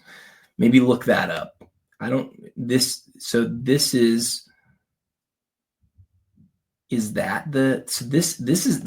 thing is a stub. This is a poster. So this is sort of like in order, right? 1936 has a bunch of stuff, but 1936, most of them are, we're looking mostly at stubs, full. There's this R132. I don't know what that is. It says baseball card. So the reason that I'm looking at this is I want to determine, is it really like the oldest, the rare, like where does it fall, right? And so for 1935, there's this Pebble Beach clothiers thing. And I want to just like Google it. 1935 Pebble Beach. I'm going to Google it. What the heck? Joe DiMaggio. I want to know what that is. SCP sold something a long time ago. Back in 2017, they sold this thing. Looks like he's wearing a Yankee uniform. It's also signed. It says Pebble Beach. It's a postcard, though. I don't even know if this is... I don't know if does that look to you like it's from 1935? One thing's for sure, it's not a card. It's a postcard. We were talking about postcards earlier being sort of in the same light. It sold for 32 grand. I guess this is from 1935, but it's not a card. It's a postcard. So, oh gosh, guys, I'm all over the place. Sorry. So, then you've got 1936 ticket stub. Then there's this Goudey Premiums. 1936 Goudey Joe DiMaggio. So I want to look at what that is. 1936 Goudey DiMaggio. I don't know what this is. So I just want to see what we're missing here. Oh, that's this thing. So that's also 36. So this is one that's on eBay right now. So 1936 gave us, oh no, this says it's 38. That's what I thought. I was like, I didn't think that was from 36. So there's this Goudey 9314 wide pen. I don't even know I've never seen that before either. Look, there's a couple of those up though. So we're seeing 1936 Goudey wide pen, Goudey wide pen, Goudey wide pen, Goudey wide pen. So there's Goudey wide pen premium. Is that what we're looking at? Goudey premiums. I think the Goudey wide pen or Goudey premiums are the same thing. And there's two different kinds, and we just saw both of those. National Chicle fine pens. Fine pens. I don't know what that is either. There's so many things going on in this era, and obviously DiMaggio is just such a huge name, but most of them are ticket stubs. I do want to see, what's the R132? Did I just see that? R132? That's R314. Okay. All right. Well, the point is 1936 gives us very little, but it does give us worldwide gum. And that's a straight up card. It is a card. It's not, it is what it is. And if we look at it here, we can see is a 6.5. Gosh, it was recently graded too. It is a beautiful card. A great portrait. Worldwide gum was the Canadian League, and the Canadian League, the cards that look like Goudey cards also have a worldwide gum version that's like a lot rarer. Usually get French down here. I wanted to see if we did. We do get French here, and we can see a description of what he did during the 1933 season, which is interesting that they'd be quoting the 1933 season when it's a 36 card. This is a very big card, though, for Joe DiMaggio, and it's one of those that's definitely worth watching here at the vintage auction. Because, like I said, Goldin only does this vintage auction once every 3 months, so a lot of the stuff that they have toward the beginning of the auction, this is lot 7, those are huge cards, and this is certainly a huge DiMaggio card. All right. Now let's get to these cool basketball things. So there's 3 cool basketball cards that I want to talk about. This one's really interesting because it's like the first basketball card ever made. We always think about the first basketball cards being like 1948 Bowman, and then the people who really know something will tell you, what about the Sport Kings that were made in 1933? But it turns out there's this Murad Cigarettes card that if you're a big-time basketball collector, you probably know about. I think it's the only one. And it just basically shows this dude holding a card, a basketball card. And if you look at the back, it says these different names, these different colleges, things. I don't think the word basketball is anywhere on here.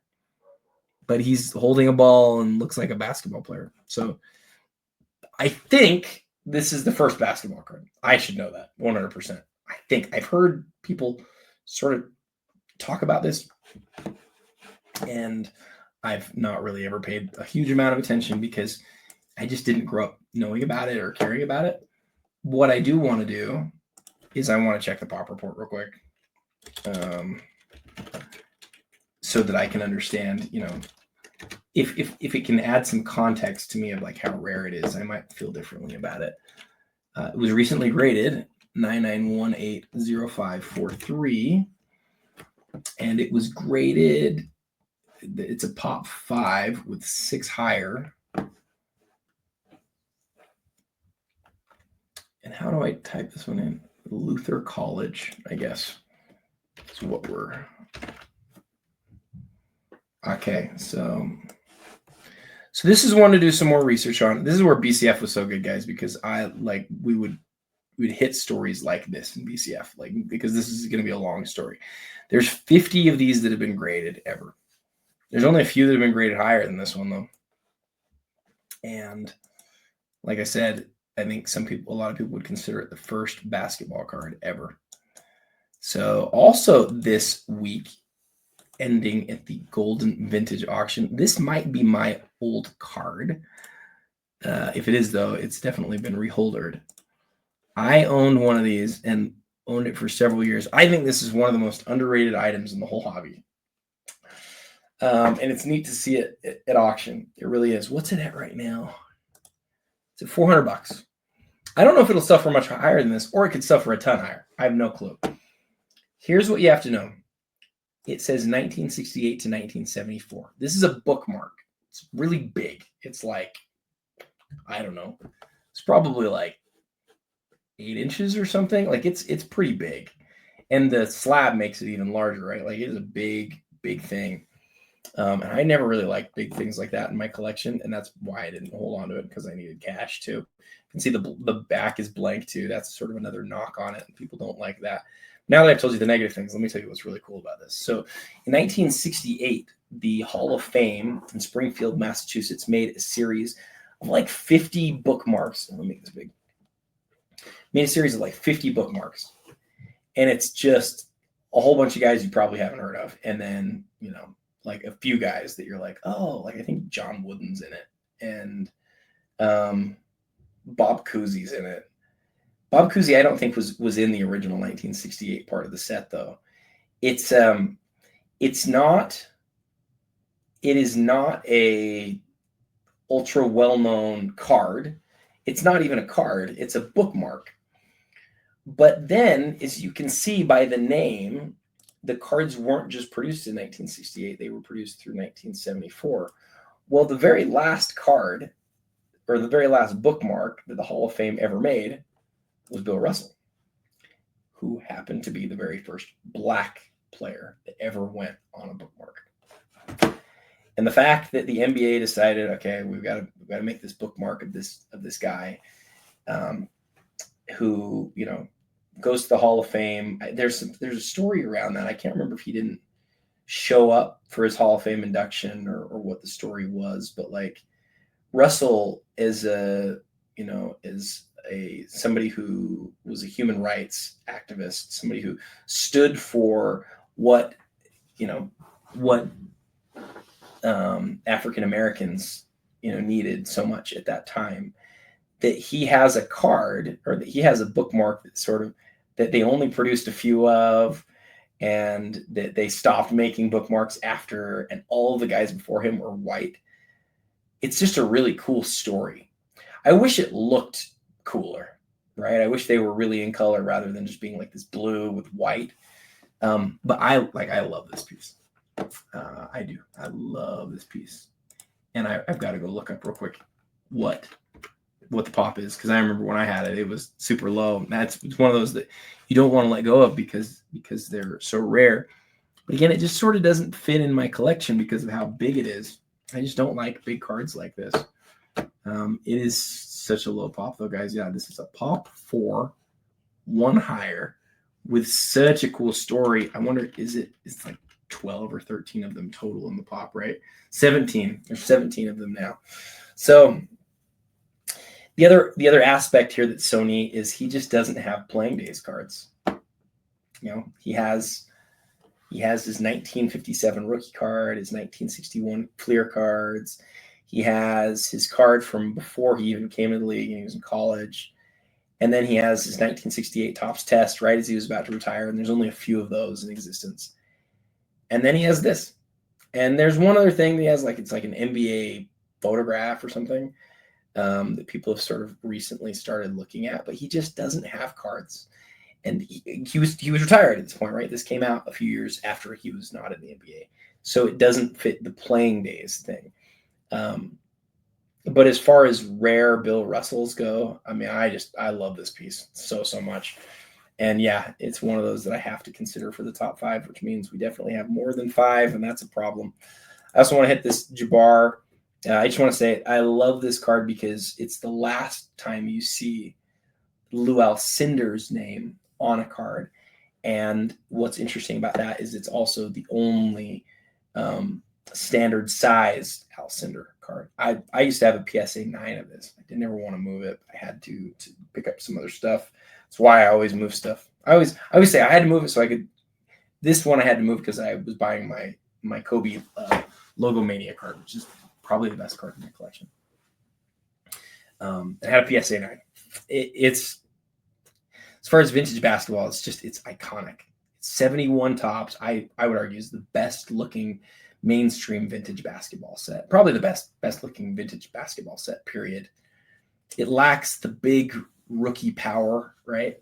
Biggest rookies in that set are like Dave Cowens and Rick Barry. I think Cowens is in 71. Or is he 72? I think he's 71. Tiny Archibald, maybe. It's just not, it doesn't have the rookie power. What it does have is some of the nicest cards of those big stars. I own the Maravich of this that's autographed. I might want to watch this Jabbar. He has enough autographs that I've never been like, oh, I got to get that. I got to get that. But what is the pop on this one? Let's look at that and then we'll move on. We'll move on after this, I promise. So 84261825 and PSA DNA. Oh, I guess not PSA DNA. PSA card. It's a pop 3, 1 higher. Remember, whenever you get PSA and PSA DNA, you've got to sort of look at it and say, okay, what's actually happening here? So on this one,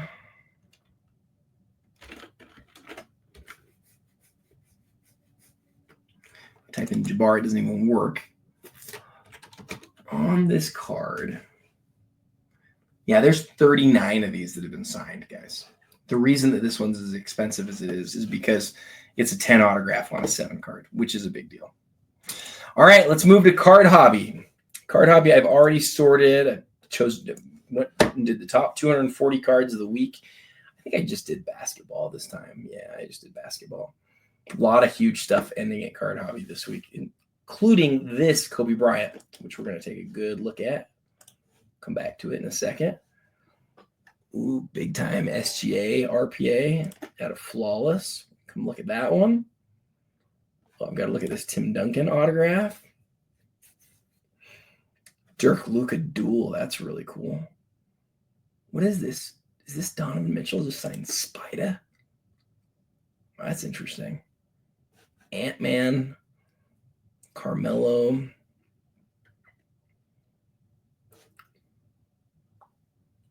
Really a cool Pajimski. Kobe, second-year National Treasures autograph patch.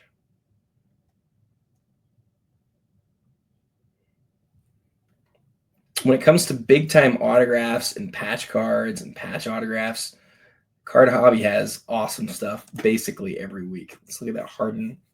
Oh, I got to look at this Yao. Oh, man, I'm going to skip this Garnett, but I like that card too.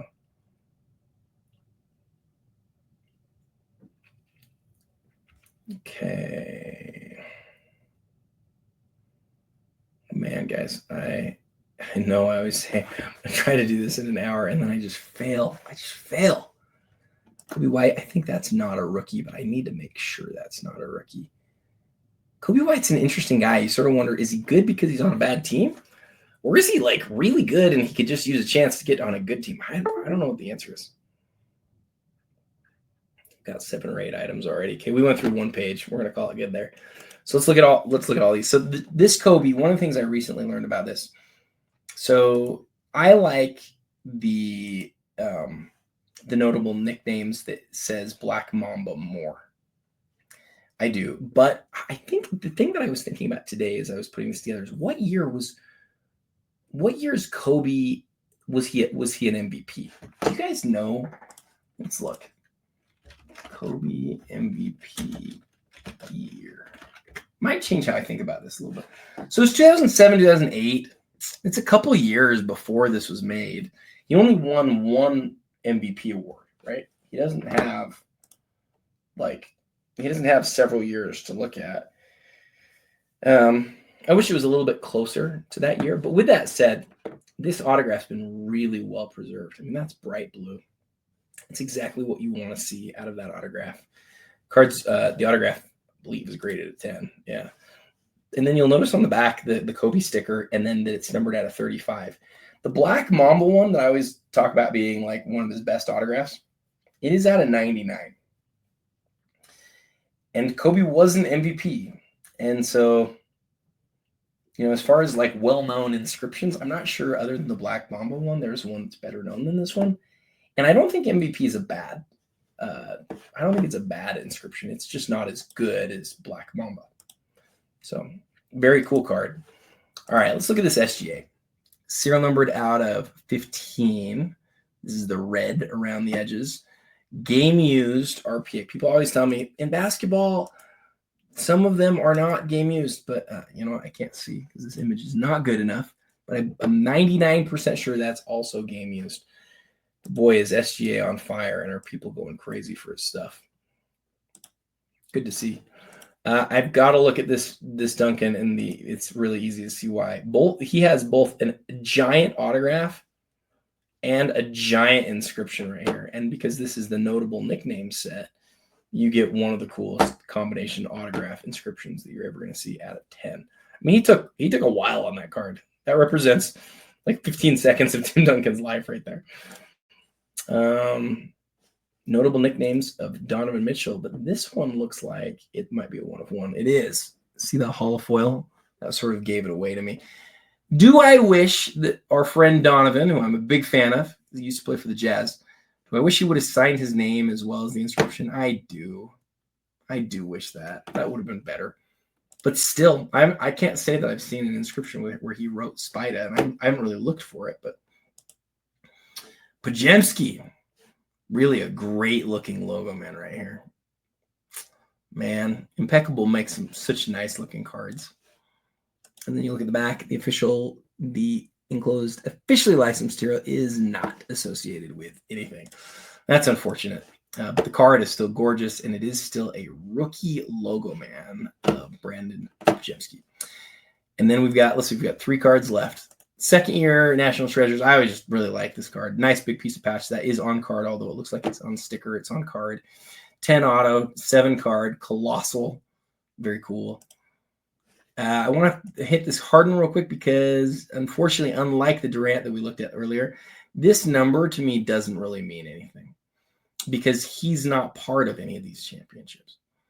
People always say, I've heard people say with the set, they just like throw those away because that number doesn't mean anything to that player. It's part of the game used jersey. Okay. So Harden did wear a jersey that had this on it, and they cut that thing off and they put it on a card, and it is different than any other part of the card. So I don't mind what they've done here. It is cool. If you're a Harden fan, and especially if you think, especially if you like his time in Philadelphia, if you like him in Philadelphia, you might look at this and go, this is like so cool. But since he doesn't have a championship with Philly, it means less to me. If he affected this 3 or if he changed this 3 to something else, it would be more meaningful to me, but he hasn't been able to do that. And then last but not least, I saw one of these Yaos recently, and I talked about, like, I love the cards where you get an image of the player celebrating from the back or something that's iconic from the back. This is a great image of Yao from the back. You can see the card's serial number here out of 3. Boy, that's a big Yao card right there, guys. Serial number 1 of 3. And then you get this image here with Yao. And then he says, making his final appearance of 2006-2007, Yao helped the Rockets beat the Suns to secure home court advantage in the first round of the postseason. In that match, the towering talent scored 34 points, brought down 9 boards, and blocked a shot. So go back and find that image. Like, that's an iconic image of Yao. And Yao's an interesting guy because he's, arguably like one of the biggest influences to the popularity of the sport in the world ever. I should say inarguably, like he is. But his NBA career is really short. He plays from like 2002 to 2000, I think it's like 2011. Doesn't even play a full decade. He's hurt all the time. But when he played, he was so good. He's universally beloved. He just doesn't have a lot of big cards. It also doesn't have a lot of big moments where you're like, what's that iconic moment? But Yao with his hands in the air, it's an iconic moment. It's a great signature. It's still in its 1-in-1 case. It's a beautiful card. And I'm also going to put in this group of maybe making my top 5 of the week. I think that's it for the auctions. Okay, that's it for the auctions. We're at 2 hours. I'm the worst. Okay, let's look at the best cards, my favorite cards of the week, and let's figure out